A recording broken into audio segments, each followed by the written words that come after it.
Hi dears, പുതിയൊരു വീഡിയോയിലോട്ടേക്ക് എല്ലാവർക്കും സ്വാഗതം. അപ്പൊ ഇന്ന് ഞാൻ വന്നിട്ടത് കിച്ചൺ ടിപ്സിന്റെ വീഡിയോ ആയിട്ടാണ്. നമ്മുടെ കിച്ചൺ സിങ്കിൽ പാത്രങ്ങളൊക്കെ നിറയുന്ന കാണുമ്പോൾ നമുക്ക് ആകെ ടെൻഷൻ ആവും അല്ലെ. നമ്മൾ മിക്കവർക്കും ഫുഡൊക്കെ ഉണ്ടാക്കാനായിട്ട് ഇഷ്ടമായിരിക്കും, എന്നാൽ അത് ഉണ്ടാക്കി വെച്ച പാത്രങ്ങളൊക്കെ കഴുകുക എന്നുള്ളത് ഭയങ്കര മെനക്കെട്ട പണിയാണല്ലേ. അപ്പൊ ഇന്നത്തെ നമ്മുടെ വീഡിയോ കണ്ടു കഴിഞ്ഞാൽ നിങ്ങൾക്ക് ആ ഒരു പാത്രം കഴുകുന്നത് വലിയൊരു പണിയായിട്ട് തോന്നിയേയില്ല കേട്ടോ. അങ്ങനെ ഒരു കില്ലൻ ടിപ്സുമായിട്ടാണ് ഇന്ന് ഞാൻ വന്നിട്ടുള്ളത്. നമ്മുടെ സിങ്കിൽ ഒരു കുന്നോളം പാത്രങ്ങൾ ഉണ്ടായാലും നമുക്ക് എളുപ്പത്തിൽ ഈസി ആയിട്ട് കഴുകിയെടുക്കാം. നിമിഷ നേരം കൊണ്ട് തന്നെ കഴുകിയെടുക്കാം കേട്ടോ. അപ്പൊ അതിനുള്ള ടിപ്സ് ഒക്കെയാണ് ഇന്നത്തെ വീഡിയോയിൽ ഉൾപ്പെടുത്തിയിട്ടുള്ളത്. അപ്പൊ നമുക്ക് പെട്ടെന്ന് തന്നെ വീഡിയോയിലോട്ട് കിടക്കാം. വീഡിയോയിലോട്ട് കിടക്കുന്നതിന് മുന്നായിട്ട് നമ്മുടെ ചാനൽ പുതുതായിട്ട് ആരെങ്കിലും വന്നിട്ടുണ്ടെങ്കിൽ നമ്മുടെ ചാനൽ ഇഷ്ടപ്പെടുകയാണെങ്കിൽ ചാനൽ ഒന്ന് സബ്സ്ക്രൈബ് ചെയ്ത് സപ്പോർട്ട് ചെയ്യണേ. അപ്പൊ നമുക്ക് ആദ്യത്തെ ടിപ്പിലോട്ട് കിടക്കാം. നമ്മൾ നോൺ വെജ് ഒക്കെ അച്ചാറിടുന്ന ടൈമില് നമ്മൾ ഫ്രൈ ചെയ്ത എണ്ണയിൽ തന്നെയാണ്, അതായത് മീനായാലും ചിക്കൻ ആയാലും മീറ്റ് ആയാലും ഒക്കെ അച്ചാറിടുന്ന ടൈമില് ആ ഒരു എണ്ണ, വറുത്ത എണ്ണയിൽ തന്നെയാണ് നമ്മൾ പിന്നീട് വെളുത്തുള്ളി ആയാലും ഇഞ്ചി ആയാലും ഒക്കെ വാട്ടിയെടുക്കാറല്ലേ. അങ്ങനെ നമ്മൾ വറുത്ത എണ്ണ തന്നെ അച്ചാറിന് യൂസ് ചെയ്യുമ്പോഴാണ് ആ ഒരു അച്ചാറിന് ടേസ്റ്റ് ഉണ്ടാവുക. അങ്ങനെ ഇതുപോലെ വറുത്തെണ്ണ യൂസ് ചെയ്യുന്ന ടൈമിൽ വറുത്തെടുക്കുമ്പോൾ ഉണ്ടാകുന്ന പൊടിയൊക്കെ അത് കിടപ്പുണ്ടാവും. അപ്പൊ നമ്മൾ പിന്നീട് നമ്മൾ വെളുത്തുള്ളിയും ഇഞ്ചിയൊക്കെ വാട്ടുന്ന ടൈമിൽ അത് കുറച്ചുകൂടി ഒന്ന് കരിഞ്ഞിട്ട് നമുക്ക് അച്ചാറിന് ആ ഒരു ടേസ്റ്റ് കിട്ടില്ല കേട്ടോ. അപ്പോൾ ആ ഒരു പ്രശ്നം ഇല്ലാണ്ടിരിക്കാനായിട്ട് നമുക്ക് ഇതൊന്ന് അരിച്ചെടുക്കാം. അപ്പൊ ഇങ്ങനെ അരിച്ചെടുക്കാനായിട്ട് നമ്മൾ സാധാരണ യൂസ് ചെയ്യുന്നത് അരിപ്പയാണ്. അപ്പൊ ഇതുപോലെ അരിപ്പയിൽ അരിച്ചെടുക്കുന്ന ടൈമിൽ ചെറിയ ചെറിയ പൊടികളൊന്നും നമുക്ക് ആ അരിപ്പയിൽ കൂടി തടഞ്ഞു നിൽക്കില്ല, നമുക്ക് താഴെ എണ്ണയിലോട്ട് തന്നെ വീഴുകയും ചെയ്യും. അപ്പൊ ആ ഒരു പ്രശ്നം ഇല്ലാണ്ടിരിക്കാനായിട്ട് നമുക്ക് വേണ്ടത് ഇതുപോലൊരു ടിഷ്യൂ ആണ്. ടിഷ്യൂ ഞാൻ 4ആയിട്ട് മടക്കിയിട്ട് ഈ ഒരു രീതിയിൽ അരിപ്പയിലോട്ട് വെച്ചു കൊടുക്കുകയാണ്. അതിനുശേഷം നമ്മൾ അരിച്ചെടുക്കുകയാണെങ്കിൽ ഒരു പൊടി പോലും ആ ഒരു എണ്ണയിലോട്ട് വീഴുകയില്ല. അത് മാത്രമല്ല, നമ്മൾ അച്ചാറിടുന്ന ടൈമിൽ കരിഞ്ഞൊരു ടേസ്റ്റ് വരികയും ചെയ്യില്ല കേട്ടോ. അപ്പോൾ എല്ലാവരും ഒന്ന് ട്രൈ ചെയ്ത് നോക്കൂ. ഇനി നമുക്ക് അടുത്ത ടിപ്പിലോട്ട് പോകാം. നമ്മൾ സാധാരണ വാഷിംഗ് മെഷീനിലൊക്കെ തുണികളൊക്കെ വാഷ് ചെയ്യുന്ന ടൈമിൽ സോപ്പ് പൊടിയാണ് ഇട്ടതെങ്കിൽ നമുക്കറിയാം, വാഷ് ചെയ്ത് കഴിഞ്ഞാൽ ആ ഒരു തുണിയിൽ ചെറിയ ചെറിയ പൊടികൾ പോലെ കാണാറുണ്ടല്ലേ. അപ്പൊ ആ ഒരു പ്രശ്നം ഇല്ലാണ്ടിരിക്കാനായിട്ട് ഇതുപോലെ സോപ്പ് പൊടി എടുത്തതിന് ശേഷം പിന്നെ നമുക്ക് ഇതിലോട്ട് വേണ്ടത് ഇതുപോലുള്ള ഒരു തുണിയാണ്. വൈറ്റ് കളർ തുണിയാണ് നല്ലത്. അധികം കട്ടിയില്ലാത്ത ഒരു വൈറ്റ് കളർ തുണി എടുക്കുക. ഇനി നമ്മുടെ സോപ്പ് പൊടി ഇതിലോട്ട് ഇട്ട് കൊടുക്കാം.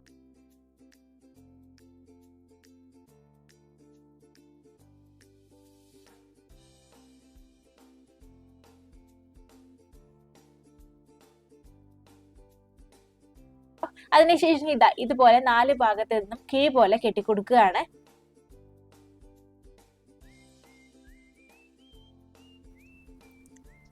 ഇതുപോലെ ആ ഒരു സോപ്പ് പൊടി ഇരിക്കുന്ന ഭാഗം നന്നായിട്ട് ലൂസായിട്ട് ബാക്കിയുള്ള ഭാഗം നല്ല ടൈറ്റ് ആയിട്ടൊന്ന് കെട്ടിക്കൊടുക്കാം. അഴിഞ്ഞു പോകാൻ പാടില്ല. ആ ഒരു രീതിയിലേക്കൊന്ന് കെട്ടിക്കൊടുക്കുക കേട്ടോ.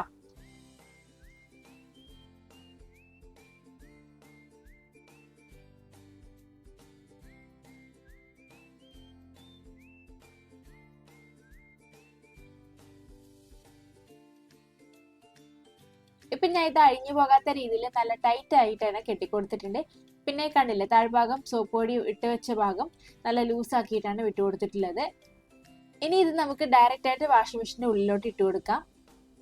നമ്മൾ സോപ്പ് പൊടി യൂസ് ചെയ്യുന്ന ടൈമിൽ ഇതുപോലെ ചെയ്യുകയാണെങ്കിൽ ആ ഒരു നമ്മൾ വാഷ് ചെയ്ത് കഴിഞ്ഞിട്ടാകുമ്പോൾ ഉണ്ടാകുന്ന പൊടി പോലുള്ള കാര്യങ്ങളൊന്നും ഉണ്ടാവില്ല കേട്ടോ.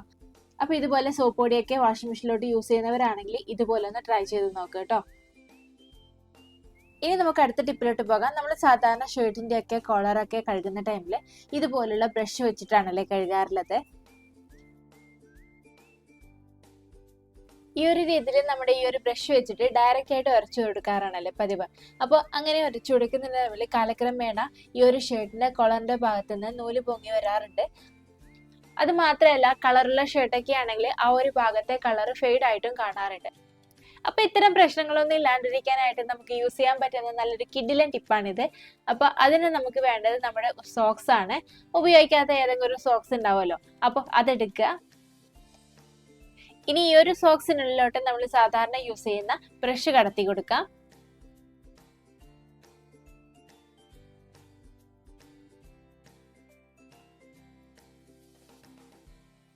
ഇതുപോലെ കടത്തി കൊടുത്തതിന് ശേഷം നമുക്ക് സാധാരണ പോലെ തന്നെ യൂസ് ചെയ്യാവുന്നതാണ്. ഇങ്ങനെ ഈ ഒരു രീതിയിൽ യൂസ് ചെയ്യുന്ന ടൈമിൽ നമ്മുടെ ആ ഒരു ഷർട്ടിന് അഴുക്കൊക്കെ പോവുകയും ചെയ്യും. അത് മാത്രമല്ല, ഷർട്ടിന്റെ കോളറിനൊന്നും വേറൊരു കേടുപാട് സംഭവിക്കുകയില്ല കേട്ടോ.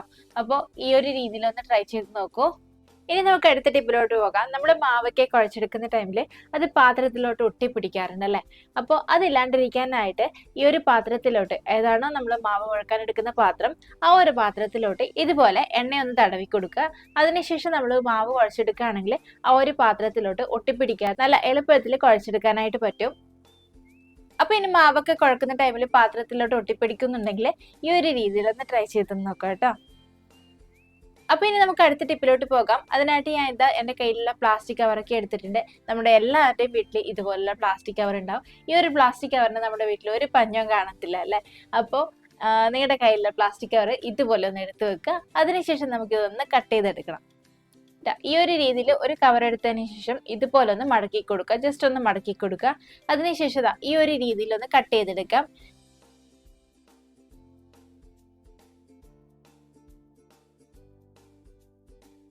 ഈ ഒരു രീതിയിൽ നമ്മുടെ കയ്യിലുള്ള ഒരു 3-4 കവർ ഇതുപോലെ നമുക്ക് കട്ട് ചെയ്തെടുക്കാം.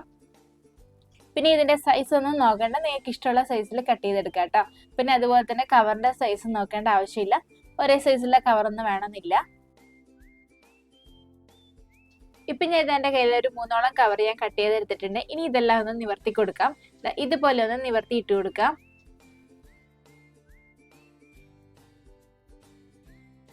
ഇപ്പൊ ഞാൻ ഇതാ കവറൊക്കെ നിവർത്തിയിട്ട് കൊടുത്തിട്ടുണ്ട്.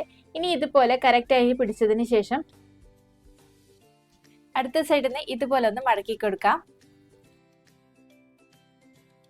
ഈ ഒരു രീതിയിൽ വേണം മടക്കി കൊടുക്കാനായിട്ട്.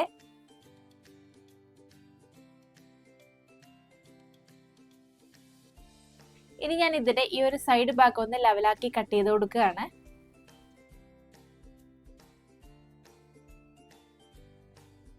ഇനി കറക്റ്റ് ആക്കിയിട്ട് ലെവലായിട്ട് പിടിച്ചതിന് ശേഷം പിന്നെ നമുക്ക് ഇതിലോട്ട് വേണ്ടത് ഇതുപോലെ ഒരു പേപ്പറാണ്. ഇനി ഞാൻ ഈ പേപ്പറിലോട്ട് ഈ ഒരു സൈഡ് ഭാഗം മാത്രം ഇതുപോലെ വെച്ച് കൊടുക്കുകയാണ്. ഇനി നമുക്ക് ഈ പേപ്പർ ഈ ഒരു രീതിയിലൊന്ന് മടക്കി കൊടുക്കാം. അതിനുശേഷം അയൺ ബോക്സ്, അതായത് ചൂടാക്കിയ അയൺ ബോക്സ് എടുത്തിട്ട് ഇതിന്റെ മുകളിലോട്ടൊന്ന് ജസ്റ്റ് ഒന്ന് വെച്ച് കൊടുക്കാം. ഇതുപോലെ നമ്മൾ അയൺ ബോക്സ് വെച്ച് കൊടുക്കുകയാണെങ്കിൽ ആ ഒരു പ്ലാസ്റ്റിക് ഒക്കെ ഉരുകിയിട്ട് നല്ല കറക്റ്റ് ആയിട്ട് കിട്ടും കേട്ടോ.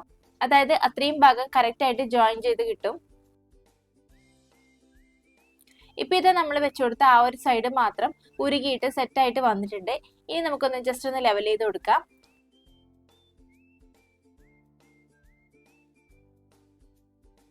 അതിനുശേഷം നമ്മൾ നേരത്തെ ചെയ്തെടുത്തത് പോലെ തന്നെ അടുത്ത സൈഡ് ഉരുക്കിയെടുക്കാം. ഇപ്പൊ ഇത് അടുത്ത സൈഡും അതുപോലെ തന്നെ ജോയിൻ ആയിട്ട് കിട്ടിയിട്ടുണ്ട്. ഇത് നമുക്ക് നമ്മുടെ പാത്രങ്ങളൊക്കെ കഴുകാനായിട്ട് യൂസ് ചെയ്യാം.